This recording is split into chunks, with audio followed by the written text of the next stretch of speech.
Welcome to The Critique. Today we are reviewing a fiery commentary piece that dissects Candace Owens' reaction to a defamation lawsuit filed against her by Brian Harpull and the subsequent denial from her most fervent followers. And while the material clearly captures the energetic outrage of its creators, the goal today is to look at how we can sharpen the structural and thematic elements to make the argument undeniably robust. Yeah, let's just dive right into it.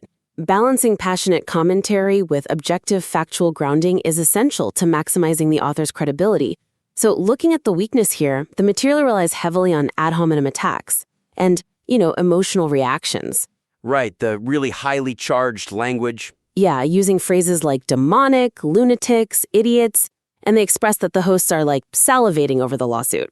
Yeah, I saw that. And while this definitely matches a highly opinionated brand style, this over-reliance on personal insults actually dilutes the impact of the highly damaging legal facts being presented. Oh, I completely agree. It's like a prosecuting attorney who spends their closing argument calling the defendant a narcissist rather than pointing to the actual bloody glove. That is a perfect analogy. Right. Like, the jury might be entertained, but they completely lose focus on the concrete evidence. Exactly. So my suggestion here is balancing that fiery commentary by explicitly anchoring the outrage in the specific, unarguable details of the lawsuit rather than just behavioral critique. Focus on the contrast between the subject's bravado and the factual legal jeopardy. Okay, so what are some concrete examples of how the author could actually do that on the page? Well, instead of simply stating she is a narcissist because she says, "I'm built differently," you can juxtapose that specific quote directly with the reality of the 69-page lawsuit filed by the Dillon Law Group. Oh, wow. Yeah. A 69-page physical document carries way more weight than just calling someone a narcissist.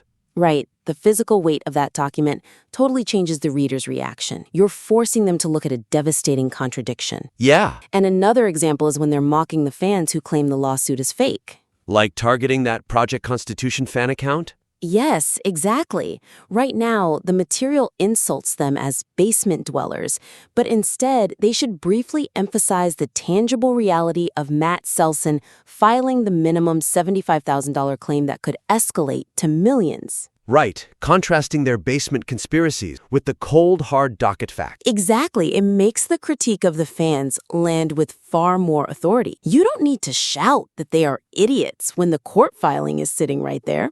Yeah, that makes a lot of sense. You elevate yourself above the mudslinging. And, just as we want to maintain factual credibility, we also need to protect the narrative momentum that those facts create, which I think brings us to how the material handles its sudden sponsor integration. Yeah, this is a huge roadblock. Integrating promotional material seamlessly preserves the narrative momentum and emotional stakes of the primary argument. But the weakness we see is that sudden pivot from discussing deep psychological trait, defamation, and serious lawsuits to an advertisement for a pocket hose ballistic. It fundamentally disrupts the flow. It's serious cognitive whiplash. It really is. The jarring jump to talking about Home Depot, the Texas Sun, and texting a number for 2 free gifts, it completely deflates the narrative tension built in the previous paragraph. So how do they fix that without cutting the ad entirely? Because, sponsorships are a reality for creators. They are. There's a contractual obligation there. The suggestion is to recommend using thematic transitions to weave the ad into the content naturally, or even leveraging it to playfully satirize the subject's own commercial behavior, turning a mandatory sponsor read into an extension of the critique itself. Oh, I like that. What's a concrete example of that satirization? Because that sounds a bit tricky to pull off. Well, one option is to frame the pocket hose ad as a meta-commentary on the grift. The host already mentioned Owens telling her fans to buy my merch to fund her expensive lawsuits. Right.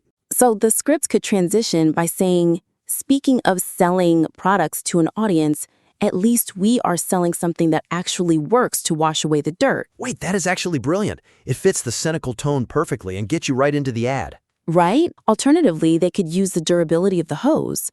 Like the copy mentions it uses bulletproof vest material. Yeah, I remember that detail. So use that as a metaphor for the bulletproof nature of the defamation docket. You maintain that thematic connective tissue before asking the audience to text 64,000. That completely solves the tension problem. It respects the audience's intelligence. Exactly.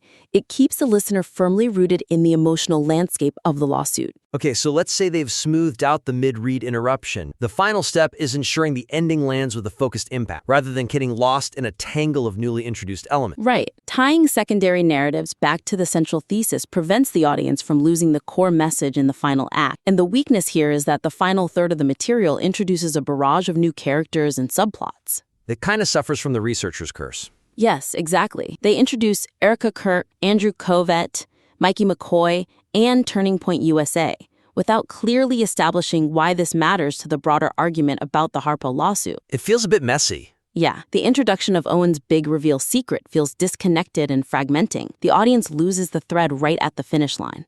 I want to push back gently on that for a sec. Could this chaotic, scattered ending actually be an intentional stylistic choice by the author, like to mirror the subject's own spiraling? I mean, I acknowledge that possibility. It's a really smart literary instinct.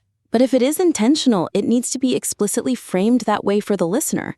Otherwise, they just think you're a bad guide. Right, it just reads like an enthusiastic tangent that got way out of hand. Exactly. So the suggestion here is to explicitly connect these disparate subplots under a unified thesis of deflection tactics when legally cornered. Okay, so to give a concrete example, what does that framing actually look like on the page? They could add a framing sentence right before the big reveal that says, "Notice how the exact moment she faces a devastating lawsuit from Harpull, she miraculously drops a completely unrelated secret about Andrew Covett to distract her audience." Wow, yeah, that instantly gives the tangent a distinct purpose. Right, and another example is explicitly tying the Mikey McCoy third-party message back to the initial discussion of her fans. To the basement dwellers we talked about earlier. Yes, demonstrating that this confusing web of Turning Point USA conspiracies is exactly the type of meat she throws to followers like Project Constitution. Oh, I see. To keep them engaged in donating when she's actually losing ground legally? Precisely. It transforms a messy final act into a devastating concluding argument. Every character becomes a pawn in her game of legal deflection. It brings the entire piece full circle. Well, let's quickly recap the main take. Ground the emotional outrage in the concrete details of the 69-page docket to build credibility. Use thematic transitions to ensure the pocket hose ad serves the narrative rather than derailing it. And finally, explicitly frame the Covett-McCoy tangent as a symptom of the subject's legal deflection. Absolutely. And I just want to offer a brief, encouraging final thought. The raw, engaging energy of the original piece is truly fantastic. They clearly have an incredible ear for voice. Definitely. By just tightening these structural bolts, that natural passion is going to hit the audience with 10 times the force. We warmly invite the listener to implement these structural edits and submit their revised work, or, any future pieces, back to the critique for further exploration.